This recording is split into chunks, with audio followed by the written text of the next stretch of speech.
ഓം നമോ ഭഗവതേ വാസുദേവായ. ഹരിമുരളീരവത്തിലേക്ക് എല്ലാവർക്കും സ്വാഗതം. നാരായണായ നമ നാരായണായ നമ നാരായണായ നമ നാരായണ നാരായണായ നമ നാരായണായ നമ നാരായണായ നമ നാരായണ. ഇന്ന് നമുക്ക് 5ഉം 6ഉം ശ്ലോകങ്ങൾ നോക്കാം. ശ്രീമന്നാരായണീയം ദശകം 78 രേവതി പരിണയം രുക്മിണിയുടെ പ്രാർത്ഥന. ശ്ലോകം 5.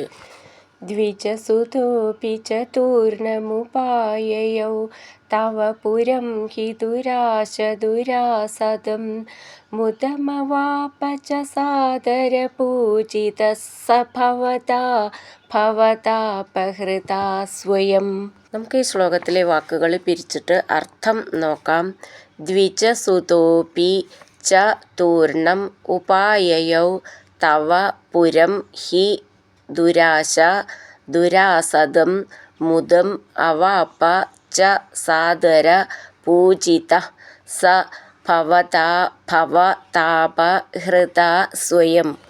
അർത്ഥം: ദ്വിജസുത ബ്രാഹ്മണ കുമാരൻ, ദുരാശ ദുരാസദം ദുരാഗ്രഹികൾക്ക് കടന്നു ചെല്ലാൻ സാധിക്കാത്ത, തവ അങ്ങയുടെ, പുരം ദ്വാരകാപുരിയെ, തൂർണം വേഗം തന്നെ, ഉപായയൗ ഹി പ്രാപിച്ചുവല്ലോ, സ അദ്ദേഹം, ഭവതാപഹൃത സംസാര ദുഃഖമകറ്റുന്ന, ഭവതാ അങ്ങയാൽ, സ്വയം തനിച്ച്, സാദരപൂജിത ആദരവോടുകൂടി പൂജിക്കപ്പെട്ടവനായിട്ട്, മുദം സന്തോഷം, അവാപ ച പ്രാപിക്കുകയും ചെയ്തു.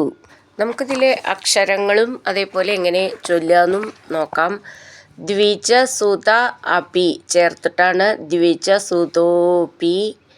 ദ്വി നവള ചിഹ്നം വള്ളി, അതൊക്കെ ശ്രദ്ധിച്ചോളൂ. ചതുർണം ഉപായയൗ തവ പുരം ഹി ദുരാശ ദുരാസദം. ദുരാശ എന്നുള്ളതിൻ്റെ ദു, ദുരാസദം എന്നുള്ളതിൻ്റെ ദു, സദം ദം, അതെല്ലാം ദന്ന് ദയിലത്തെ ദ എന്നാണ്, മൃദുവായിട്ട് പറഞ്ഞാൽ മതി. മുദം ഇവിടെ അതേപോലെ ദന്ന് ദയിലത്തെ. അവാപ ച സാദര ഇവിടെയും അതേ ദ എന്നാണ്. പൂജിത അവിടെ വിസർഗട്ട് ചൊല്ലുകയാണെങ്കിൽ പിന്നെ സഭവത എന്നുള്ളതിന് ഒരു സാന്ന് മതി. ചേർത്ത് ചൊല്ലുമ്പോൾ 2 സാന്ന് വേണം. പൂജിത സഭവത അങ്ങനെ ചൊല്ലണം. ഭ എന്നുള്ള അക്ഷരം നന്നായിട്ട് ഉറപ്പിച്ച് പറയണം. ഭവ എന്നുള്ളതിൻ്റെ ഭാന്നും ഉറപ്പിച്ച് പറയണം.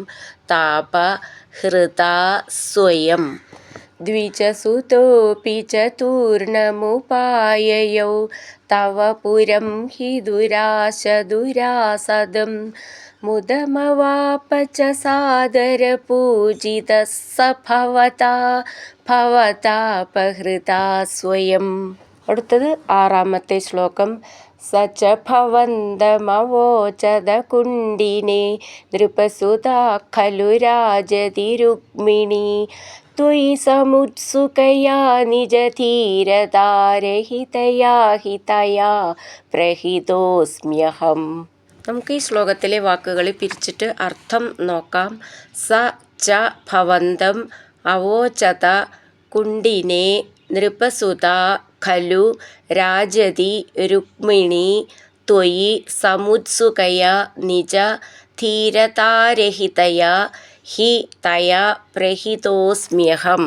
അർത്ഥം: സ ച ആ ബ്രാഹ്മണനു കുണ്ഡിനെ കുണ്ഡിന നഗരത്തിൽ നൃപസുത രാജപുത്രിയായ രുക്മിണി രാജതി ഖലു സർവോത്കർഷേണ വാഴുന്നുണ്ട്, അഹം ഞാൻ, ത്വയി അങ്ങയിൽ, സമുത്സുകയ അനുരാഗാധിക്യത്താൽ ഉത്കണ്ഠയോടുകൂടിയവളും, നിജധീരതാരഹിതയ രാജകന്യകാസഹജമായ ധൈര്യത്തോടു കൂടാത്തവളുമായ, തയാ അവളാൽ, പ്രഹിത അസ്മി ഹി അയക്കപ്പെട്ടവനാണല്ലോ, ഇതി എന്നിപ്രകാരം, ഭവന്തം അങ്ങയോട്, അവോചത പറയുകയും ചെയ്തു. നമുക്ക് ഈ ശ്ലോകത്തിലെ അക്ഷരങ്ങളൊന്ന് നോക്കാം എങ്ങനെ ചൊല്ലുകയെന്നും. സ ച ഭവന്തമവോചത, ഭവന്തം അവോചത ചേർത്തിട്ടാണ് ഭവന്തമവോചത. ഭ എന്നുള്ള അക്ഷരം നന്നായിട്ട് ഉറപ്പിച്ച് പറയണം. കുണ്ടിനെ, ണ എന്നാണ്, കുണ്ടിനെ.